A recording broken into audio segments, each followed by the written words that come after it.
पर्वत से निकलनी चाहिए, आज इस हिमालय से कोई गंगा निकलनी चाहिए, आज इस हिमालय से कोई गंगा निकलनी चाहिए। आज ये दीवार पर्दों की तरह हिलने लगी, शर्त थी लेकिन की बुनियाद हिलनी चाहिए। हर सड़क पर, हर गली में, हर नगर, हर गांव में हाथ लहराते हुए हर लाश चलनी चाहिए। सिर्फ हंगामा खड़ा करना मेरा मकसद नहीं, मेरी कोशिश है कि सूरत बदलनी चाहिए। सिर्फ हंगामा खड़ा करना मेरा मकसद नहीं, मेरी कोशिश है कि सूरत बदलनी चाहिए। तेरे सीने में ना सही, मेरे सीने में ना सही, तो तेरे सीने में सही हो कहीं भी आग, लेकिन आग जलनी चाहिए। हजरात, मैं जिस मुल्क की आजादी के लिए हमारे पुरखों ने बहुत बड़ी कुर्बानी दी, 1857 की गदर में 5 लाख मुसलमान शहीद हुए थे। और करें दिल्ली से अमृतसर तक सड़क के दोनों तरफ जितने दरख्त थे, कोई एक दरख्त ऐसा बाकी नहीं था जहां मुसलमानों को शहीद करके उसकी लाश को न लटका दिया गया। जब ये मुल्क आजाद हुआ तो मुसलमान यहां से पाकिस्तान जा रहा था। मोहम्मद जिना के आवाज में मुसलमान अपने सारे सामान की गठरियां बांधकर पाकिस्तान की तरफ रवाना हो रहा था। लेकिन उस वक्त दिल्ली की जामे मस्जिद की दीवारों से मौलाना अबुल कलाम आजाद साहब ने बड़े जोर से कहा था कि मुसलमान उस मुल्क को छोड़ चले गए तो तुम्हारी मस्जिदें वीरान हो जाएंगी, कोई यहां नमाज पढ़ने वाला नहीं, तुम्हारे मकबरों पर कोई फातिहा पढ़ने वाला नहीं होगा, मत जाओ, तुम्हें ताजमहल का हुस्न पुकार रहा है, तुम्हें जामे मस्जिद का मीनारा आवाज दे रहा है, मत जाओ उस मुल्क को छोड़ करके, तुम्हारे बाप दादाओं की ये सरजमीन है। मुसलमान रुक गया था और मुसलमान ने पाकिस्तान मुर्दाबाद, हिंदुस्तान जिंदाबाद कहा था। आज इसी मुल्क में हमारे जैसे लोगों को पाकिस्तानी कहा जाता है। बगल में कहीं भी छोड़कर अपनी जमीन नहीं जाते, हमें बुलाती है दुनिया, हमें नहीं जाते। उन मुहाजिरों से अच्छे तो ये परिंदे हैं, शिकार होते हैं लेकिन कहीं नहीं जाते। रात मैंने देखा है, मैं गुजरात गया था, गुजरात का मैंने आलम देखा अपनी आंखों से। लाशें उठा नहीं सकते थे, चादर फैला करके टुकड़े उसमें डालने पड़ते थे। 30-40 लोग अपना गांव छोड़कर भाग रहे थे। एक शख्स मिला, उसको कहा कि भाई आप परेशान है, चलिए मैं आपको अपने घर ले चलूंगा। ले गया, सब परेशान की बोले हमको कोई लगता फरिश्ता मिल गया, हमको कुछ संभाल देगा। ले गए घर में, कमरे में बिठाया सबको और बाहर से ताला बंद कर दिया और ऊपर छत को खोल करके वहां से मिट्टी का तेल और पेट्रोल डाल दिया और जमा दिया। सब चिल्लाते रहे, सब मर गए, एक भी बात नहीं करता। वो मंजर मैंने देखा। मैंने एक दिन एक वीडियो सुना, बाबू बजरंगी नाम का एक आदमी खुद अखबार वालों से कहता है कि मैंने कम से कम 100 मुसलमानों को पकड़ करके सबको कुएं में डालता गया, गड्ढे में। एक ऊपर उछालता है, दूसरा खींचता है, बच्चे औरतों को डाल दिया। और मैंने पेट्रोल मंगाया, पेट्रोल पंप वाले से मैंने कहा कि मुसलमानों को जलाना है। पेट्रोल पंप वाले कैसी नफरत, और वो खुद कह रहा अपनी जबान से, वीडियो मौजूद है कि मैंने पेट्रोल डाल के जला दिया। सब चिल्लाते रहे, मैं हंसता रहा, सब चिल्लाते रहे, मैं हंसता रहा, सब मर गए और मेरे नाम FIR हो गया, मैं जेल चला गया। मैं जेल में पड़ा था। जब मैंने अर्जी किया तो जस्टिस भगतिया ने कहा कि बाबू बजरंगी को जो फांसी हो रही है, इसे जमानत कैसे मिल सकती है, इसको 5 बार फांसी होना चाहिए। बैठ जाओ उसको नहीं मिली जमानत, थोड़ा भी और फिर जमानत की अर्जी किया मैंने, फिर दूसरे जज ने बोला नहीं, इसको जमानत नहीं मिलेगी, बहुत बड़ा कातिल है, इसको तो जमानत नहीं मिलेगी। सुन लो यार फालतू में। तब जेल में एक मैसेज आया बाबू बजनी झगड़ा मत, एक अच्छी फिल्म दिखाऊंगा और तुम सबको जमानत दिला दूंगा। वो मैसेज था नरेंद्र मोदी का, तो अपने मुंह से कहना और एक दिन अच्छी फिल्म करके और हम सब छूट करा देना। मैंने अखबार में पढ़ा है, एक जज साहब कह रहे हैं कि मैं अपने छत पर बैठा था और एक मेरे महल्ले में टूटी फूटी मुसलमानों की लॉन्ड्री थी, उस लॉन्ड्री को लोग तोड़ रहे थे, एक पुलिस की गाड़ी आई, मेरी बेटी मेरे साथ खड़ी थी छत पर। मैंने कहा अब ये पुलिस आई है, अब इसकी लॉन्ड्री बच जाएगी। लेकिन पुलिस वाले आने के बाद उन्होंने पेट्रोल दिया। मेरी बेटी कहती है कि डैडी आप तो जज हैं, आप कुछ क्यों नहीं करते? तो जज साहब ने कहा कि मुझे तो मेरे मुख्यमंत्री की तरफ से ऑर्डर है, मैं मुसलमानों को सबक सिखा दूं। जज साहब ने कहते कि मैंने रिजाइन कर दिया जज की नौकरी से और न्यूजीलैंड चला गया।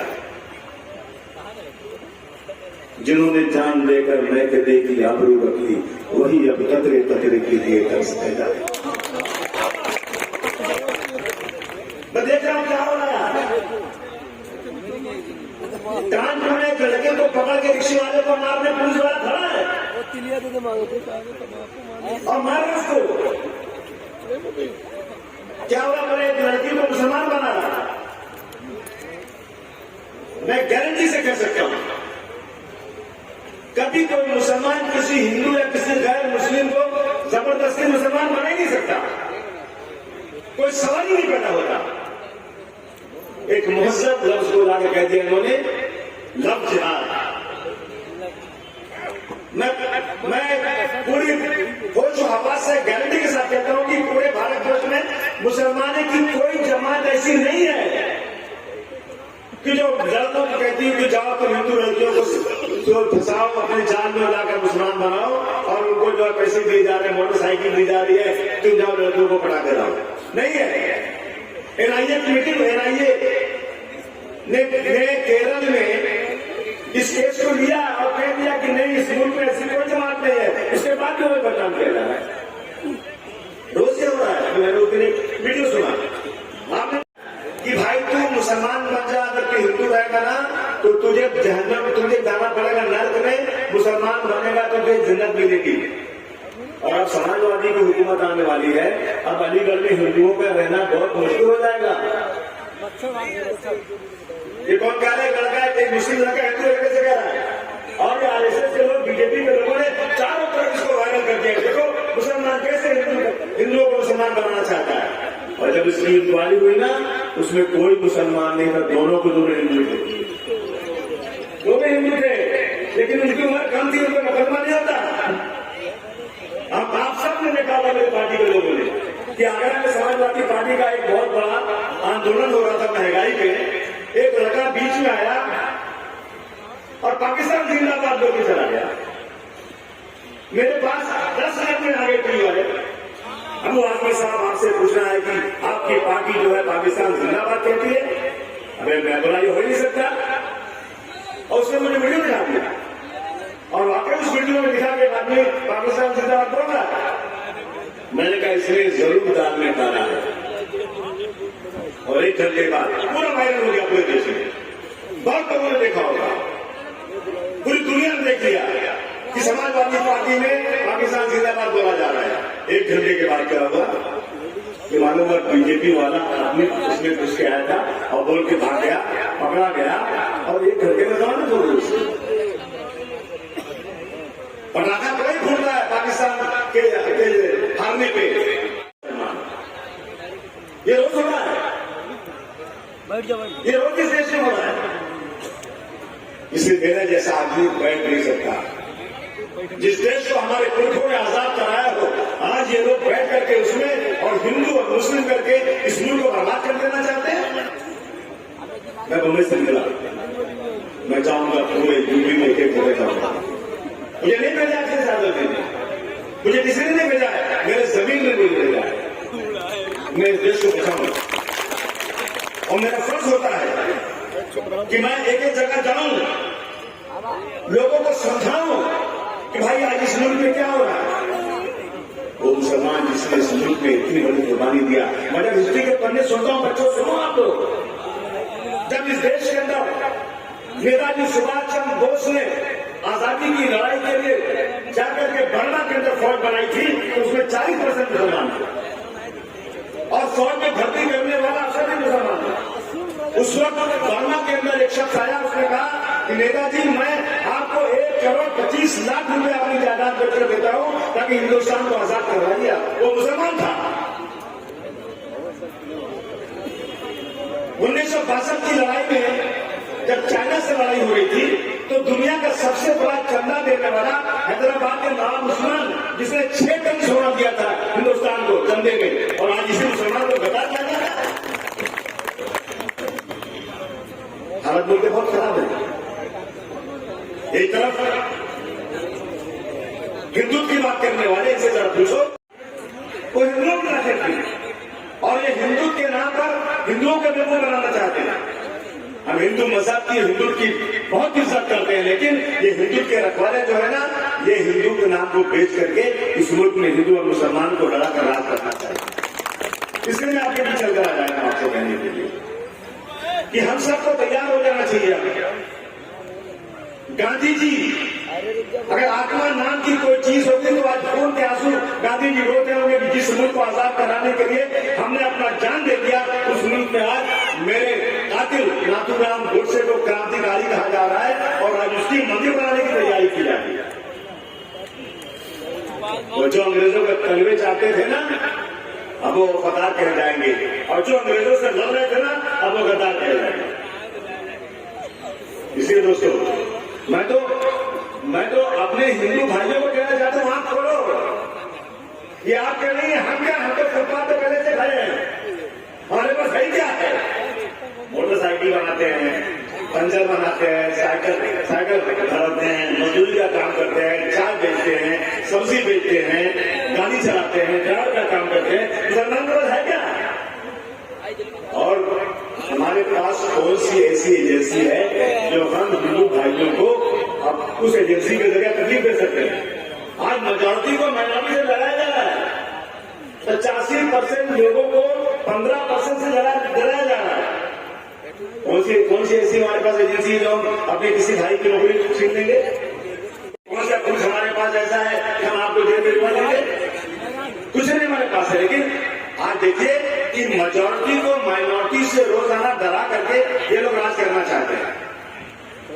दोस्तों, वक्त बहुत खराब है। अब हम लोगों को इकट्ठा होना चाहिए। एक तरफ बीजेपी का जुल्म, झूठ, 2 करोड़ लोगों को नौकरी हजार देंगे। माता पिता पांडे साहब, आप मुझे बताइए कि रेलवे में कितने मुसलमान काम करते हैं? 2%।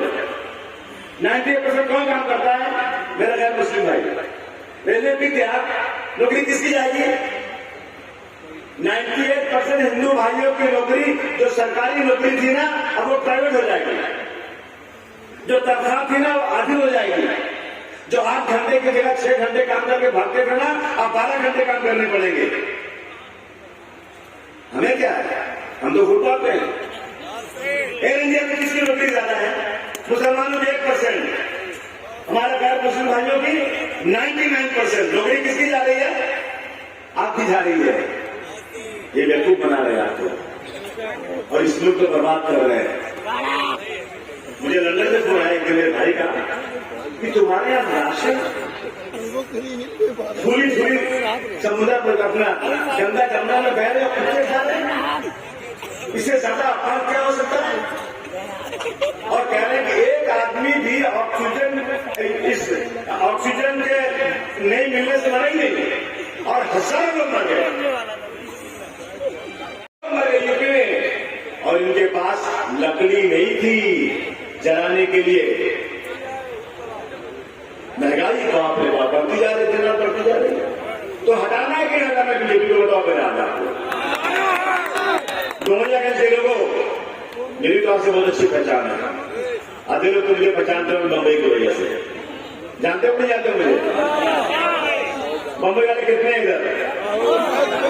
अच्छा बताओ, मैंने आज तक ऑनलाइन बीच में हाथ जोड़ा क्या? अबू आसिम कमजोर आदमी का नाम नहीं है, बड़े बड़े पूर्ण लोगों से लड़ने की बात करता है। चाहे राज ठाकरे हो, चाहे बाल ठाकरे हो, मैंने कभी किसी को गिना नहीं मुंबई में, लेकिन आज डुमरियागंज के लोगों से हाथ जोड़कर एक बात कहने आया हूं। आज उत्तर प्रदेश के लोगों से हाथ जोड़कर एक बात कहने आया हूं, बचा लो मेरे देश को, बचा लो देश को, बर्बाद हो जाएगा नहीं तो ये मुल्क। बीजेपी को हटाना है कि नहीं हटाना है? उसके बाद बचता कौन है बताओ? बची है कांग्रेस, बीएसपी और समाजवादी पार्टी। मैं तो ये बात करूँ ना, मैं कोई भाषण करके जाने नहीं आया हूँ, मैं तो अपने भाइयों से राय मशवरा करने आया हूँ। बीजेपी को हटाना है तो 3 पार्टियां हैं, कांग्रेस, समाजवादी पार्टी, बीएसपी। मुसलमानों का रिजर्वेशन नौकरी में और एजुकेशन में 1935 में जब अंग्रेजों का राज था, साइमन कमीशन के जरिया मुसलमानों को 100 में 35 मुसलमान पसमानदा पिछड़े जात के मुताबिक 100 में 35 मुसलमानों को नौकरी और एजुकेशन में रिजर्वेशन था अंग्रेजों के जमाने में। जैसे आजादी आई, डॉक्टर भीमराव अम्बेडकर ने कहा ये पसमानदा, ये पिछड़े जमात का रिजर्वेशन हर जात के लिए जारी रहेगा। यही जवाहरलाल नेहरू, यही वल्लभ भाई पटेल, ये लोग उस वक्त के सबसे पहले इस देश के राष्ट्रपति राजेंद्र प्रसाद के पास 10 अगस्त 1950 को एक अर्जी लेकर गए और उन्होंने कहा कि इस मुल्क में रिजर्वेशन अगर किसी को मिलेगा तो जो नॉन मुस्लिम है उसको मिलेगा और सिर्फ समझो हिंदू को मिलेगा, बाकी किसी को नहीं मिलेगा। और उसी दिन से मुसलमानों का रिजर्वेशन 3% पे आ गया, 3%।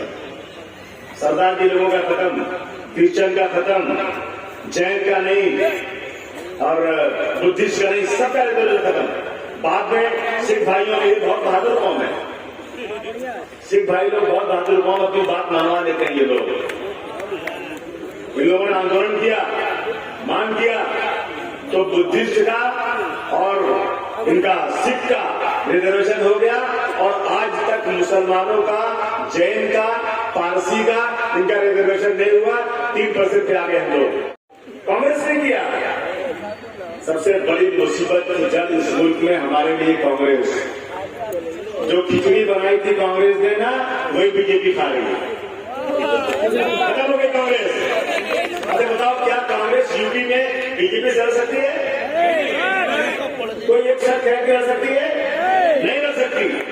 और बीएसपी, ये जो बगल बच्चा है बीजेपी का, मुझे एक आदमी हिंदुस्तान में कोई बहुत रिस्पॉन्सिबल मिल जाए, ये कह दे कि बीएसपी कुछ सीटें चुनकर आ जाए और बीजेपी को कम पड़ जाए, तो क्या बीएसपी बीजेपी के साथ मिलकर हुकूमत बनाने नहीं जाएगी? ये कोई गारंटी दे सकता है? बोलिए, अरे जोर से बोलो ना तुम लोग। नहीं दे सकता, क्योंकि कई बार इनका संगम हो चुका है और इनके पास इनके लीडर जाते हैं मिलने ना, तो मुंह दिखाई देनी पड़ती है। जैसे दुल्हन आती है हमारे यहाँ, तो जब पहले देखते हैं उसको पैसा देते हैं। मैं कोई गंदी बात नहीं बोलूंगा। बीएसपी का लीडर जब जाता है मिलने अपनी बहन जी से, तो बोले पैसा लाता देख, दे दो पैसा। मेरे पास अभी पांडे की एक आदमी मुंबई में आया, बड़ा बिल्डर, बड़ा मत, बहुत शानदार तरीके से आया, बड़ी गाड़ी में मिले आया मुझे, बोले मैं जौनपुर से टिकट चाहता हूं। मैंने कहा रेलवे का? कहा नहीं, मुझे जौनपुर की सीट से एमएलए का चाहिए, जितना पैसा चाहिए मैं देने को तैयार हो गया। मुझे नीचे उतर, ये समाजवादी पार्टी है, पैसा लेती थी, पैसा देती है, तो गलत जगह आ गया है।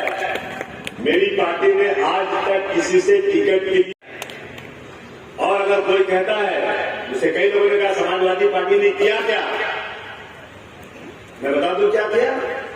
2012 से 2017 तक अगर समाजवादी, मैं एमपी था 6 साल तक, जब मैं यूपी में आता था, आजमगढ़ जाता था, तो लोग कहते थे मेरे कब्रिस्तान में जानवर घुस जाता है, मेरे कब्रिस्तान को लोग नाजायज कब्जा कर रहे हैं, आसिम भाई अपने फंड से थोड़ा पैसा दे दो, कब्रिस्तान की बाउंड्री बनवा दो। चंदा मांगते थे लोग, कोई सेठ आ गया पैसा दे दो, ज़कात खैरात दे दो कब्रिस्तान की जमीन को गिरवाने के लिए। सही है कि गलत है?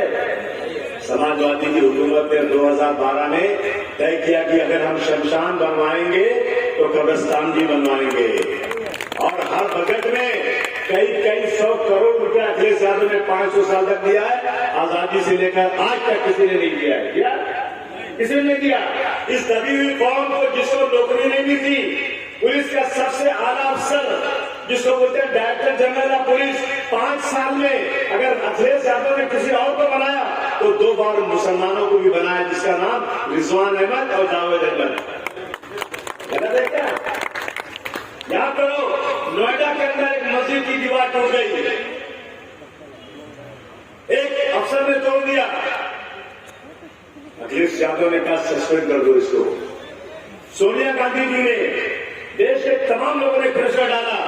राम गोपाल यादव जी ने कहा कि हम नहीं इसको लेंगे नौकरी पे, हम उत्तर प्रदेश के अफसरों से अपना यूपी चला लेंगे, लेकिन जो फिरका परस्त ऑफिसर है उसको हम कभी माफ नहीं करेंगे। सरकारी वकील 5 साल तक अखिलेश यादव के जमाने में अगर किसी और पे बना गया तो जफर याब जिलानी को 5 साल तक एडवोकेट जनरल बनाया गया उत्तर प्रदेश में। तालियां बजाकर स्वागत करो आपको। मैं सच में कहता हूँ, अब बच्चे अलीगढ़ में पढ़ते होंगे, यहाँ के दिल्ली में पढ़ते होंगे बच्चे यहाँ पे। बहुत आज से कितने साल पहले वहां ओखला में बटला हाउस में एनकाउंटर हुआ था, बच्चे मारे गए थे, आजमगढ़ के बहुत बच्चे, और उसमें हम लोगों की सबकी जमीयतुल उलमा जमात इस्लामी हिंदुस्तान के तमाम बड़ी बड़ी जमातों ने कांग्रेस से कहा कि आप इसकी इंक्वायरी सीबीआई से करवा दो। आज तक नहीं हुई इंक्वायरी। दूध का दूध पानी का पानी हो जाए, सिर्फ और सिर्फ सीबीआई इंक्वायरी करवा दो, लेकिन किसी ने नहीं सुना। मुझे गर्व है इस बात का कि एक आदमी मारा गया प्रतापगढ़ में कोंडा के अंदर कहीं, इस्याउल हक नाम के एक ऑफिसर, और उसकी बेवा ने कहा अखिलेश यादव जी से कि इसको मारने में हाथ किसी का है, तो सबसे पहले राजा भैया का है। अखिलेश यादव ने अपने मंत्री को एक दिन में मंत्री पद से निकाला। सही है कि नहीं सही है? एक मुसलमान अफसर का कत्ल होता है और उसकी बेवा कहती है कि इसको मारने में राजा भैया का हाथ, अखिलेश तुम्हारा मंत्री है वो, और तुम उसको मंत्री बनाए बैठे हो। अखिलेश ने निकाल दिया। अखिलेश ने कहा मैं इसकी इंक्वायरी करता हूं। उसकी बीवी ने कहा नहीं, ये इंक्वायरी तुम्हारी सरकार करेगी तो बेईमानी होगी, सीबीआई से इंक्वायरी कराओ। अखिलेश यादव ने एक आदमी के मरने पर, कत्ल पर, एक बेवा की अर्जी पर पूरी की पूरी सीबीआई इंक्वायरी करवाया। बटला हाउस में आज तक नहीं इंक्वायरी हुई। ये अखिलेश यादव का करिश्मा। तो मैं आपको बता रहा हूं कि इन जितनी पार्टियां हैं ना, अगर किसी शख्स को कोई भी बात कहना है, खड़े हो जाओ, मुझसे बात करो, क्योंकि मैं तुम्हारा भाई हूं।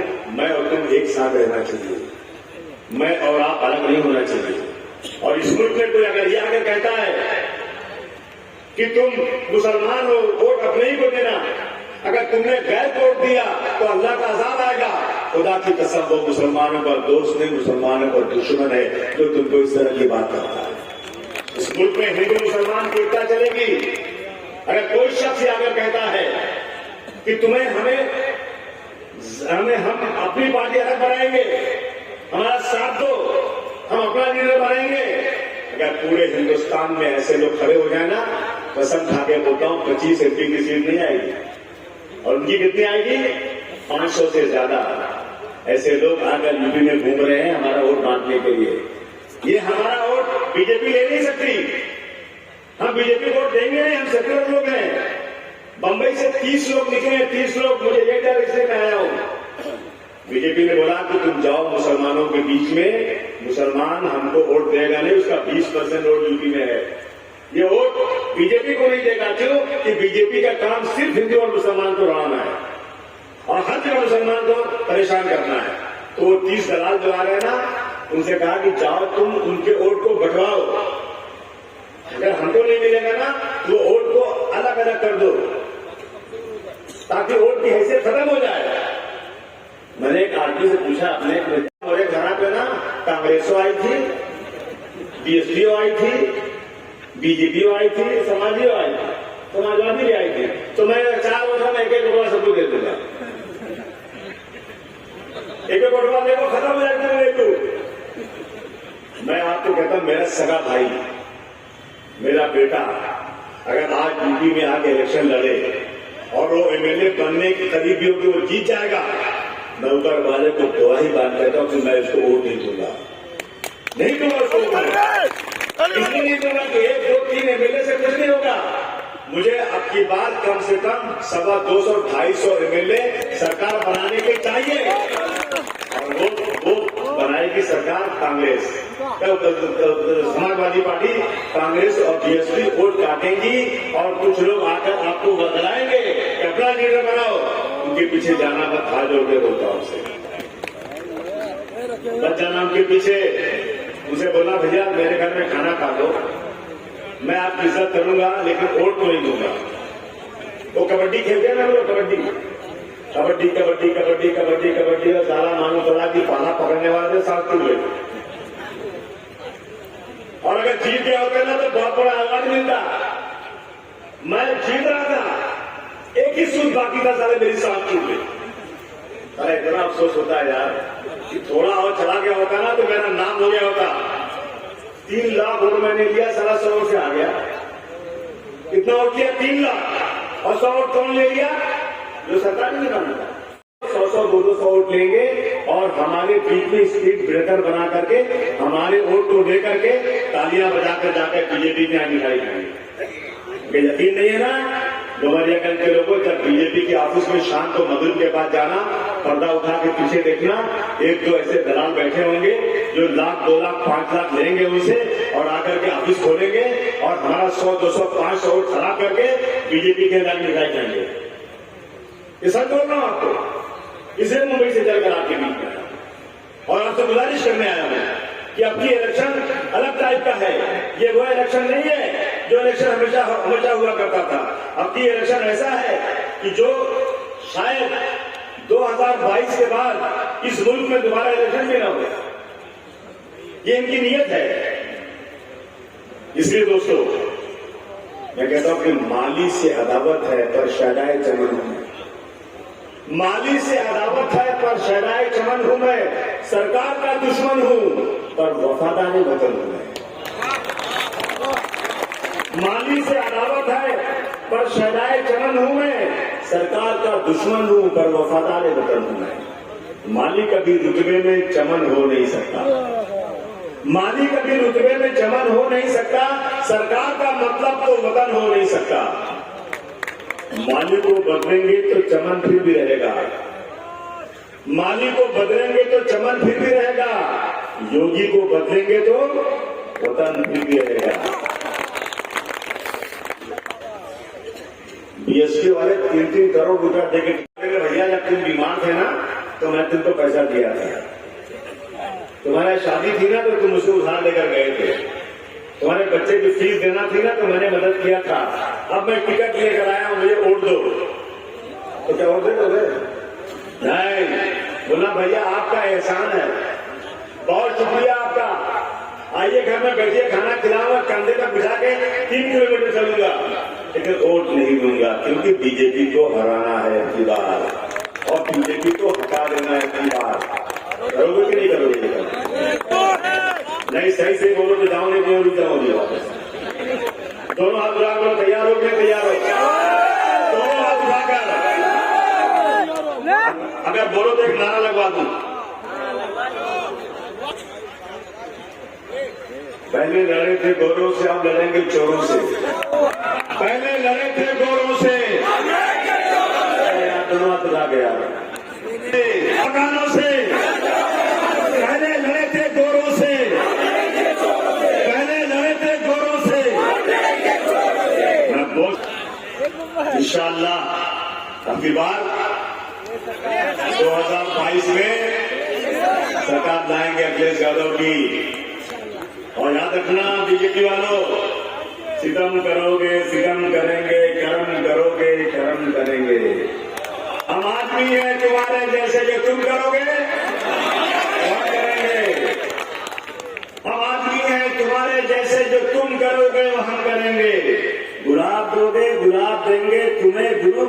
जवाब देंगे। ध्यान रखना बेटा, मैं डुबाने की सोचना मत, तुम्हें भी कागज के नाव देंगे। चलाओ खंजर, चलाओ खंजर, तुम्हें भी घाव देंगे। याद रखना, तुमसे न कुछ हम कम करेंगे, जो तुम करोगे वो हम करेंगे। मुझे उम्मीद ही नहीं ये इतना बड़ा मत, और मेरी राजनीति की आप ही की वजह से होती है। गोंडी का कोई है कि नहीं? गोंडी का कोई है कि नहीं? गोंडी वाले, मेरा काम अच्छा है कि नहीं? वहां पे बोलो गोंडी वालों, मेरे इलाके में रात को 3 बजे चटनी खाते निकल कर आए ना, बोले रात को 3 बजे चिल्ला रहा है, बोला जरूर सवार है मुझे जरूर सवार हो गया है। मैं इन लोगों को, जो लोग गांधी जी के कातिल को आज क्रांतिकारी और उसकी मंत्री बनाना चाहते हैं, मैं इनको नेस्त नाबूद करने के लिए जरूर सवार कर चुका। और बेटा, अब 2022 के बाद न रहेगा 5, न बजेगी बांसुरी। बहुत बहुत शुक्रिया आप लोगों का। हम आगे चलाइए।